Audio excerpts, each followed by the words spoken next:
Hey guys, if you're enjoying this podcast, then I know you enjoy the Girl Dad Discussion Podcast. I'm your host, Ernest James, and I believe the relationship between a daughter and her father is one of the most important relationships a young lady can have. And therefore, my mission is to promote the daddy-daughter relationship by sharing the voices of girl dads to the world. So check out our podcast on every platform where podcasts can be listened to. And if you want to watch the podcast, check us out on our YouTube channel. Again, that's the Girl Dad Discussions Podcast with your host, Ernest James.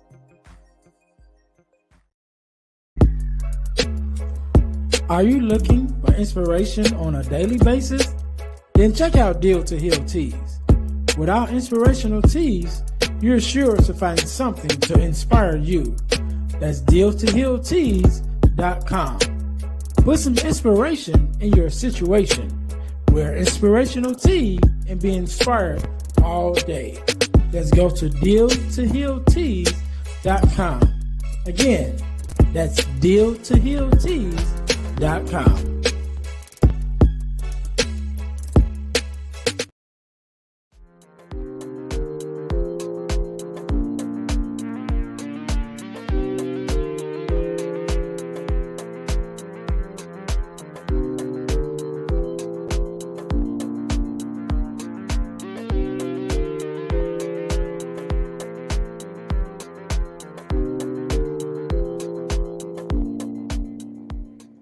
All right, let's go. Welcome to the show. I am Ernest James.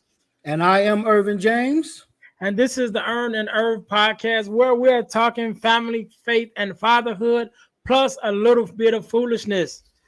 And man, we are on a mission right now to bring all the conversations that'll bring change into our communities, because we definitely believe that a strong family is always the foundation to a strong community.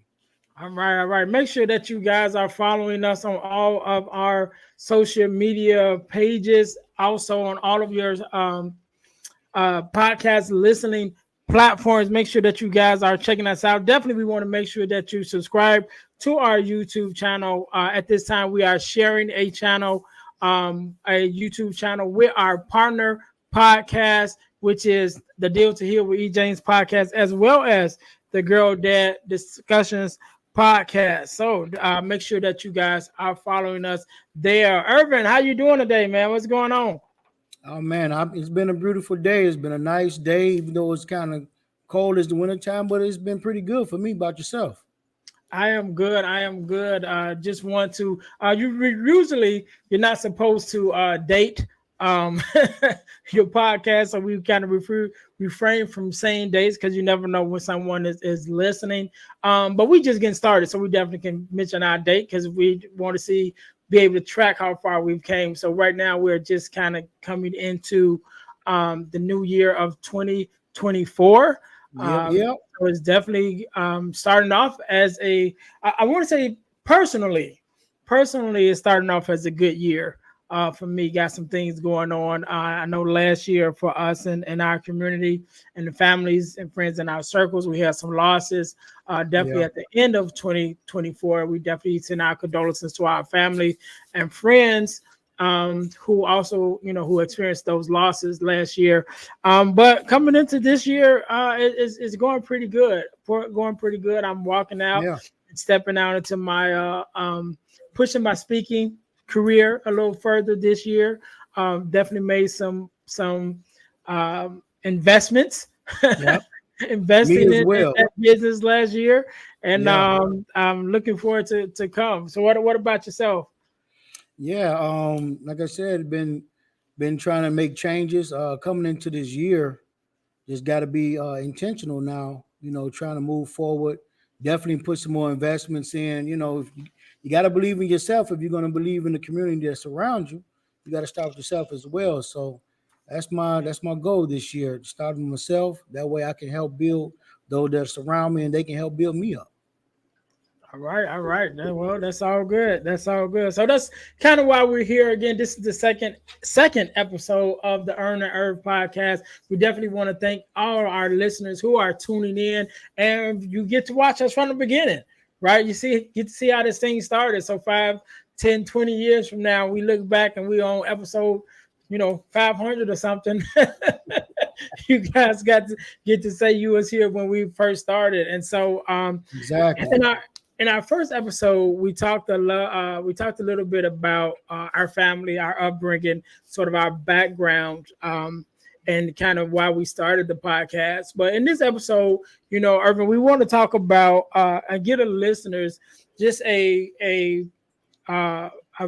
hearing of our hearts of why we wanted to start this podcast, first of all, and then going into, what we believe will be the thing behind the podcast, that the motivating factors behind the podcast, why we even started it. And so our mission, as our official mission, is to have the conversations that will change our community, right? And so we want to have the conversations that we're not necessarily having no more, right? Or at least I feel like we're not having more, or maybe even not even having enough of, right? So in your own wording, you know what I'm saying? Like what is it, especially about conversations that when we start having it, start to change stuff? So for me, it's like the first question you got to start asking is, what will change a community? What are the factors and the things that can happen that will affect it in a negative or a positive way? So once you start to understand that, then you can open up the conversations about what are the things that are necessary and that are needed to move forward so that the community can grow. So for me, it's starting off, I believe that protecting the community is one of the biggest factors that you start with, because you got to understand what are you protecting, and if you're not going to protect it, what will be the factors that are going to change it, that'll bring it down or that'll hinder it from growing. Yeah, and I think one of our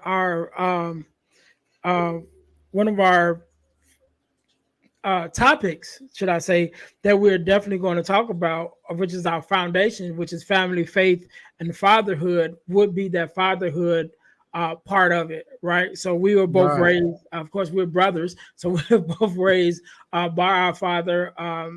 And while we were able to be raised by our father, we definitely see how or where the fathers were missing, not only in our extended family, but in our friends, and the community around us, definitely. And so I think that one of the major things when we get, really dive into these things on a week-to-week basis, we're going to talk a lot about fatherhood and manhood and leadership, because those are like the main pillars of the community. I heard someone say, I was watching another podcast just recently, and I heard someone say that the system is set up, if you look at it, the system is set up to benefit every time a man is not in his rightful place, right? So when we think about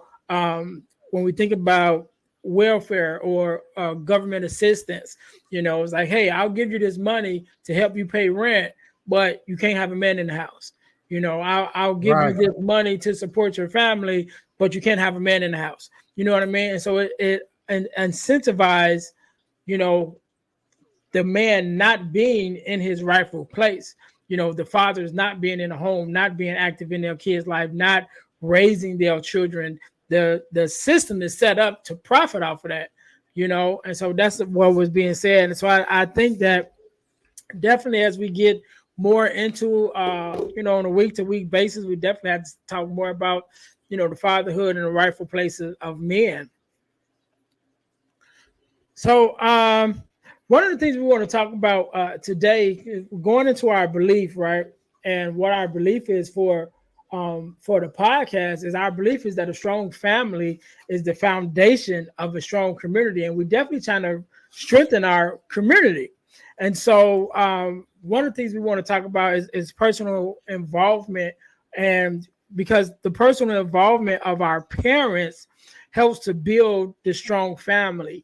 And not just the parents, but also the involvement of all the members of the family, being involved in each other, being involved in uh, raising each other, growing together as a family unit, then that affects us with our community, right? It affects our community unit. So first of all, we just want to talk about parents, and we were just mentioning, well, I was just mentioning a minute ago about, the fathers being in their rightful place, but even not just the fathers, but the mothers also in their rightful place as a family, and rebuilding the family structure that will cause our families to be stronger, but then it also will strengthen our communities.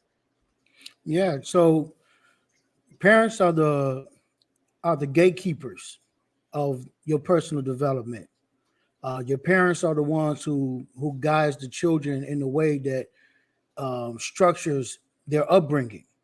And like you said before, if there is no father there, then that foundation of protection is not there. And if there's no mother there, there's no humbling or no emotional protection that is there.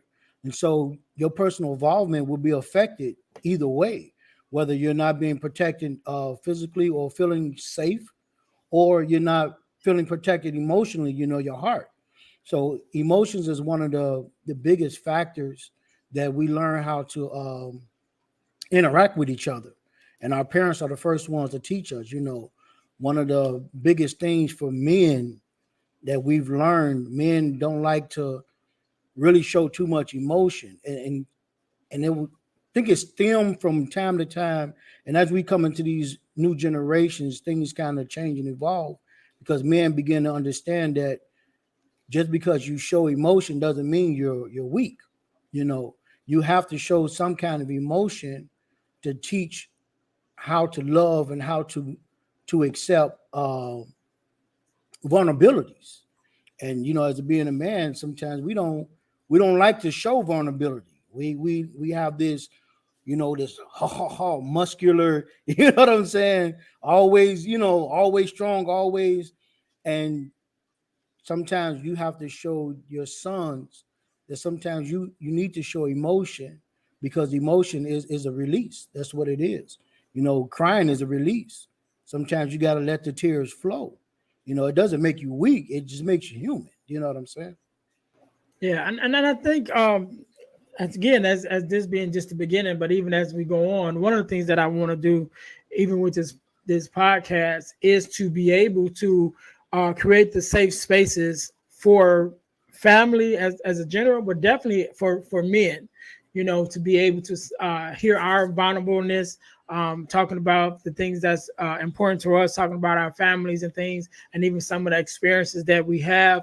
But definitely wanted to be a safe space where they can feel safe to come in and say how they feel, and listening to us being open then allows them to be open. So a lot of the things that I'm Exactly. learning, that we were made to be alone, right? We weren't made. God created us, and when He created us, He said it's not good for man to be alone. And so I'm learning that everything that I need personally is in someone else, right? Like the love that I need is in someone else's heart. You know what I'm saying? The consideration that I need is in someone else's mind to think about me. All those things that I need is in someone else, and the things that they need is in me. So it's important for me to share myself, my feelings, my vulnerabilities with someone else, because it releases them to do the same, right? So now I become the person that I'm giving the same thing I'm wishing to receive. And so we definitely want this to be a platform where men and families in general, everyone can feel open enough to share, but yeah, like you were saying with the men and not sharing our emotions, a lot of that come from passed down from generation to generation. Yep. But we are coming into a space now where men are learning that what, it's important for us to be in touch with our emotional side. And it does not make us weak, because again, it makes us human. Because even in the Bible, one of the most famous scriptures in the Bible is Jesus wept. And why did he weep? Because he was feeling emotion. He was dealing with his emotions and expressing those emotions at the same time. And I think that's now, even as I'm saying it, that's such a statement, because that's a full sentence in the Bible. That's a full Yep. scripture. Just those two words, Jesus wept. It's the It's shortest it's verse a in the period. Bible. Yeah, it's a period, but it probably should be an exclamation point, right? Because it's like, no, when you think about it, Jesus wept. The Son of God wept, because he was a man, and in man form, he felt the emotions and the feelings of a man, and he was open to share his emotions and show his emotions in front of others. And so we have to take that same example, because Jesus is the example that we aim to follow. And with our emotions feel the same way, as like, hey, we can show our emotions. We can weep openly and be okay. It doesn't affect your manhood. It doesn't make you less than a man to be openly show your emotions, because as a human, we all have it. Yeah, and if you really look at that, Jesus wept. After he wept, it didn't stop him from doing the process that he needed to do. He still did the work. So it's okay to cry a little, but don't let that stop you from moving forward. Release a little emotion, let the burdens come off you, and then go forward, move forward. So it's a lot of lessons that we can learn from that small scripture in itself, you know, spiritually and naturally. So it teaches you how to be in tune with God. It teaches you how to be vulnerable and being able to accept certain things and just let them release. Even nature teaches us, when you give something, you get something back. If you plant a seed, if you just throw the seed in the dirt and you never do nothing to it, it might grow, but it's going to need something to be implanted into it. So if you just wait for the sun to come out, or you wait for the rain to come, then it's going to take longer for the process. But if you actually start watering it yourself and giving it a little bit of love and tender care, and then it starts to grow sooner. So that to me is like it's like a building block, to building your family. Yeah. So speaking of building blocks, one of the next things, the other things that's in connection with, our belief is financial literacy, because definitely financial literacy is one of the main building blocks to building generational wealth, for the family foundation, right? For the foundation of the family. And I think we are so behind in a lot of cases with Oh the yeah. financial literacy of just maintaining on a day-to-day basis. We're not even going to talk about generationally, right? Right. We can talk about like on a day-to-day basis, Yeah. of man and woman individually, but then as a family, because the individuals don't necessarily have the financial literacy that they need when it comes to the family definitely don't have the financial literacy to really maintain, in some cases, just the family unit, let alone, again, talking about generational wealth. So I think that it's important for us to even get to that, because I think there's some things that even mama and daddy didn't know that probably we know now, because we're more pushing into the area. But there were some things that they didn't know, that I think if they knew, would have set us a lot further, than we were when we got started. Exactly. So as we went get older and older, you start to understand how important it is for one simple thing: budget. Budget is like the core thing to everything that you have financially. You can have all the money in the world, you can have all the credit in the world, but if you don't have a place for that money to go that's going to benefit or strengthen the family, you're going to end up wasting it. And a lot of us never really learn how to budget. You have so much income coming in, and as this flesh is like, oh, I want a new car, or oh, I want that new outfit, or oh, I liked it, such and such a new decor for the bedroom or for the living room. And you got income coming, so you just go out and spend. So before you know it, now you look back into the pot, and your money has been depleted so fast, and you don't even have a record of where it went. Restaurants. You know what I'm saying? You went to Yeah. the restaurant so many times, and before you know it, you just spent a good $1,000 in a week and don't even realize it.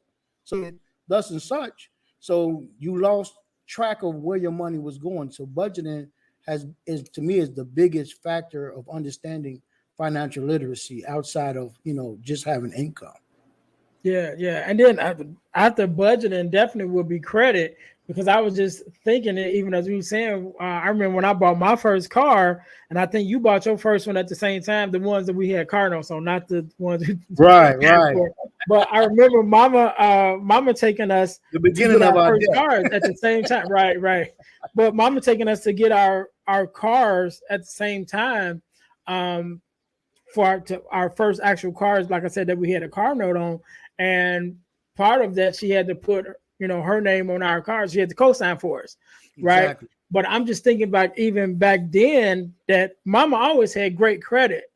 So A1. even if had she known, I don't know if she knew or not, but even had she known about putting us as a authorized user on her credit cards, and not necessarily giving us the credit card itself, but putting us on as an authorized user will give us her credit history, Right. And so since she already had good credit, had she known that, like I said, I don't think she knew that, but that could have started us off where we could have been able to get our cars, definitely get our first own credit cards to be able to start managing our own credit. But also by the time we got to the point where we were ready to buy our first vehicles, where we had a note, we could just put our own names on it because we would have had the credit to go with it.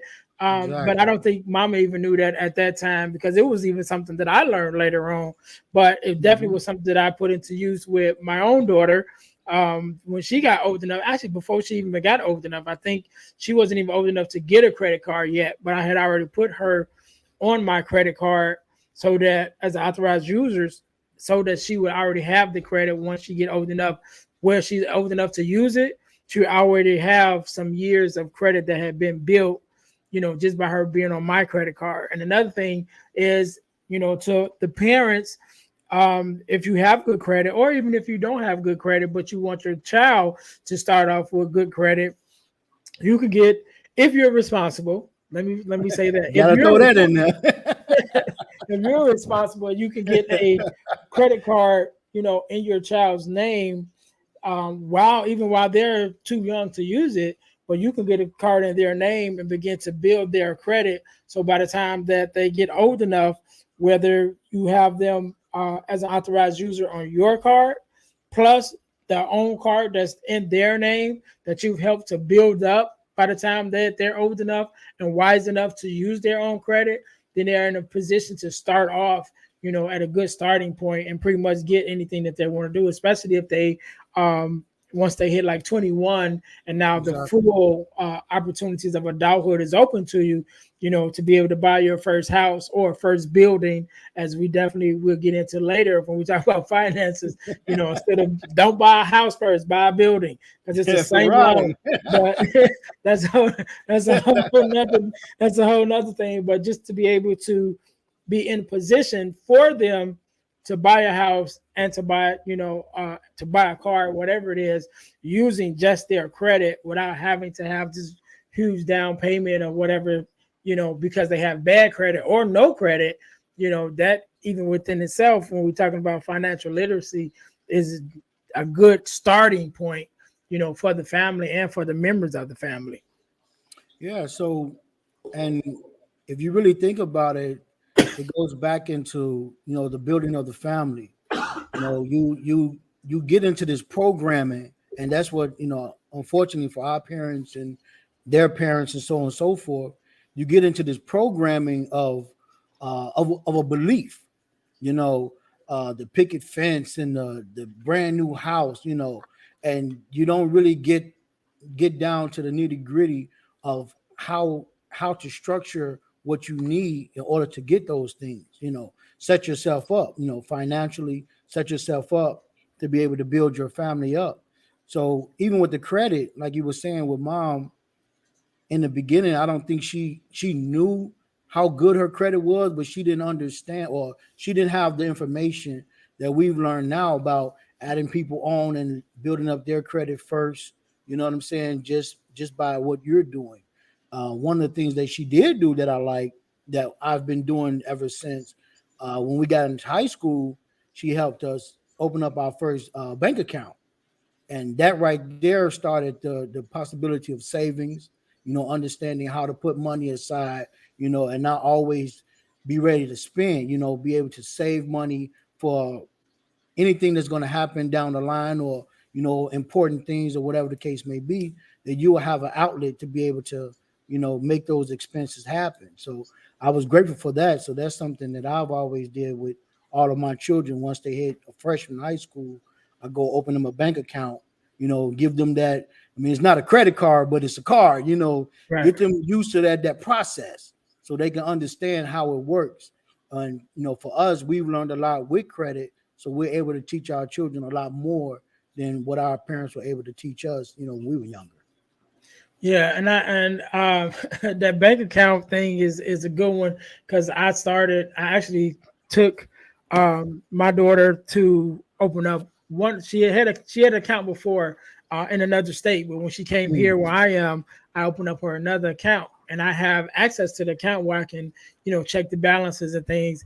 And I looked in her account the other day, and it was at zero. And I'm like, you can't have an account at zero. Exactly. Like, first of all, if you have an account at zero, you don't need an account. So they're going to close it if it stays at zero. That's number one. But number two, you should never have an account at zero, because that means you spent every penny that you have. You know what I'm saying? I'm like, you should never spend. Yeah, no, it wasn't even 1 cent in there. It was like zeros all the way across.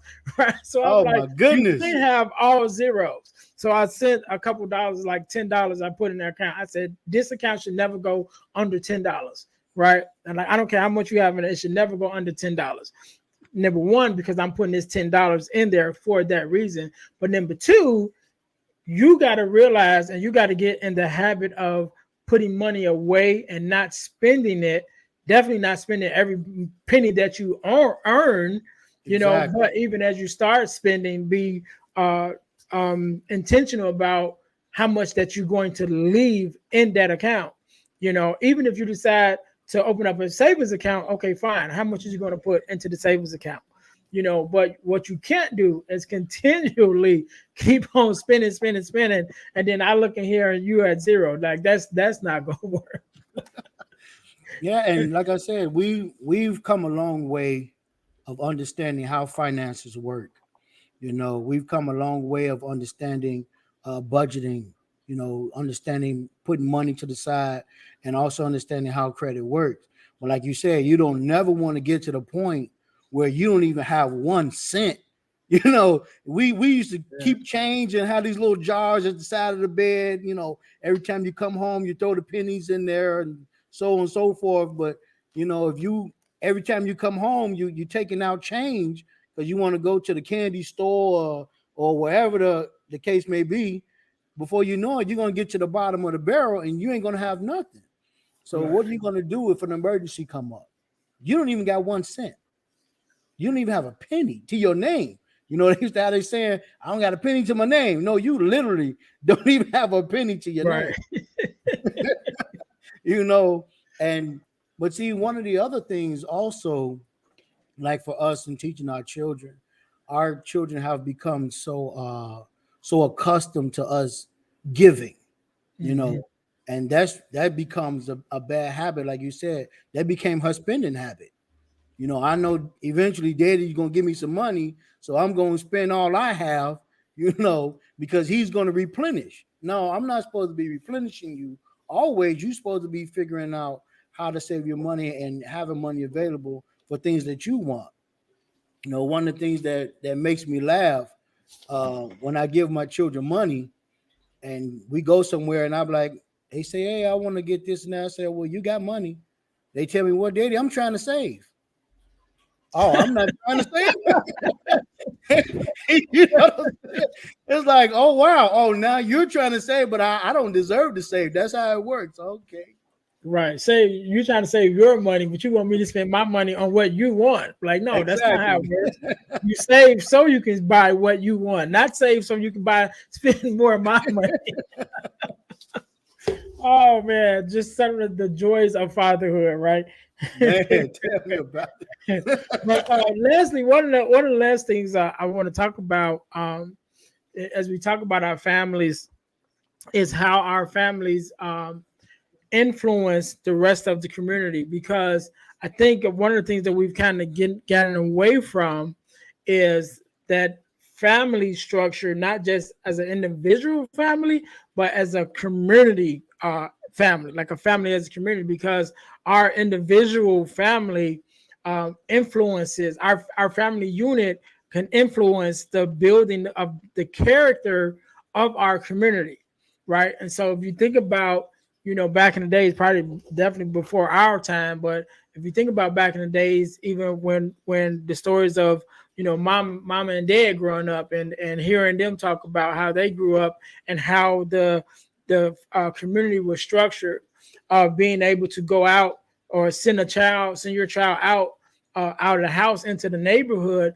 and knowing that not only do they know, but the neighbors know to look out for them, and they can correct them if they see them doing something wrong. And because Exactly. there was a value that the community had as a whole.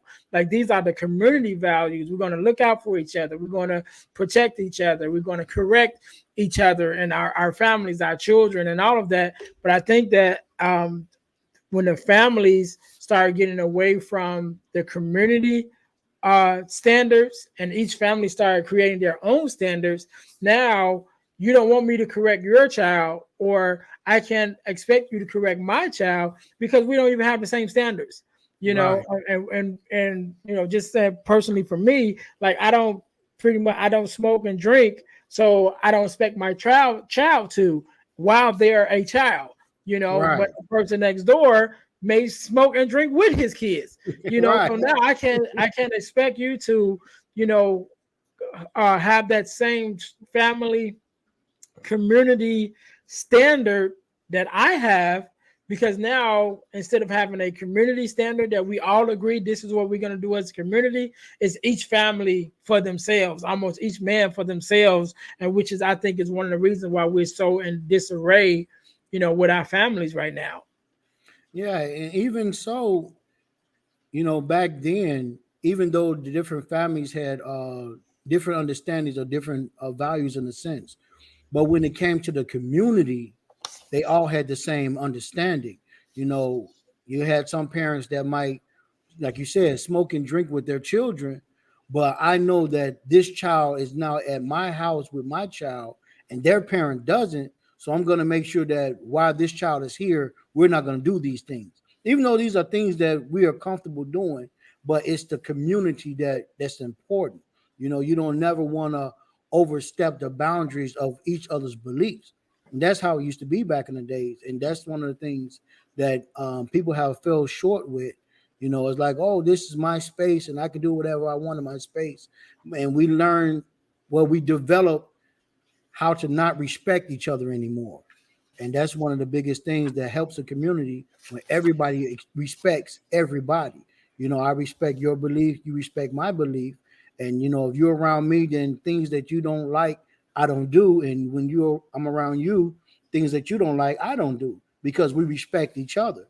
It doesn't take away from us or what we believe.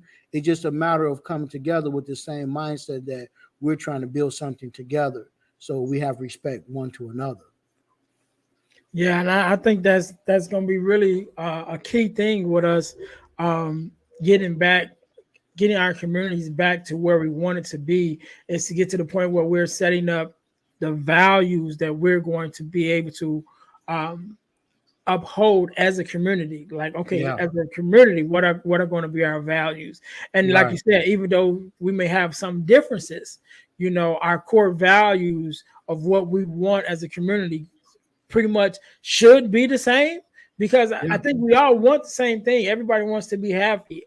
Right. Everybody wants their family to be safe. Everybody wants to be Exactly. prosperous. So I think those standards or those desires are consistent across the board, but Exactly. we have to set up a standard of living that's consistent around across the board too, that Exactly. benefits the entire community and the family as well. So, Ervin, before we get out of here, I want you to give us some words of the week before we get out of here. But to the listeners, man, I want to thank you guys. I want to thank you guys again for listening to only the second episode. So we still getting it together. We still working out the kinks and all of that. But only the second episode of the Earn and Erv podcast. But also, I wanted you guys to check out our product of the week, because as you guys know, we are a self-sustained podcast. And one of the ways that we stay on the air is by bringing you products that you may purchase in order to help us to meet our financial goals. So our product of the week for this week is Forgiving Me, the Forgiving Me ebook. It's Forgiving Me, the 4 steps to self-forgiveness. And so it talks about forgiveness, what it is, what it's not, forgiveness of self, because we know that sometimes we make some decisions in our lives that we are not necessarily happy about. And after we get the results of those decisions, we hold grudges against ourselves. Like, man, I knew better than that. I should have done better than that. I should have known better than that. So this ebook was Forgiving Me, the 4 steps to self-forgiveness, will help us to start to analyze and go through the motions and deal with the things that we need to deal with in order to start forgiving ourselves for the decisions that we made. And those ebooks can be found, that ebook as well as others can be found at ebooksbyejames.com. Again, that's ebooksbyejames.com. And also you guys can check out our inspirational teas at Deal to Heal Teas. That's Deal, the number 2, healteas.com, Deal to Heal Teas.com. Put some inspiration in your situation. Wear an inspirational tea and be inspired all day. That is our tagline. So you guys make sure you go and check that out. So Ervin, I want you to have the last word, man. Give us our words of the week before we get out of here. So the floor is yours. One of the words of the week is to stand strong. Stand strong in your belief, and stand strong in your core values, and stand strong together with those that can help you build. Only bow your heads to pray and weep, and then face the challenges face on. So stand strong and come together as one. All right. We can't end it no better than that. To my listeners, thank you so much for tuning in to the Earn Erv Podcast. We will see you next week. Until then, be blessed. Be blessed, family. Hi, guys. If you're enjoying this podcast, then I know you'll enjoy the Deal to Heal with E. James podcast. I'm your host, Ernest James. And on my podcast, my guests and I discuss topics and ways to help us to heal in every area of our lives. I believe that everyone can and should live a life that is whole, healed, and healthy. And therefore, I'm on a mission to help people to deal, heal, and fulfill, to deal with their problems, heal from the pain, and to fulfill their purpose. So check out our podcast. We're on Google Podcasts, Spotify, or even on Audible. And if you want to watch the podcast, check us out on our YouTube channel at Deal to Heal with E. James Podcast. Until then, see you soon.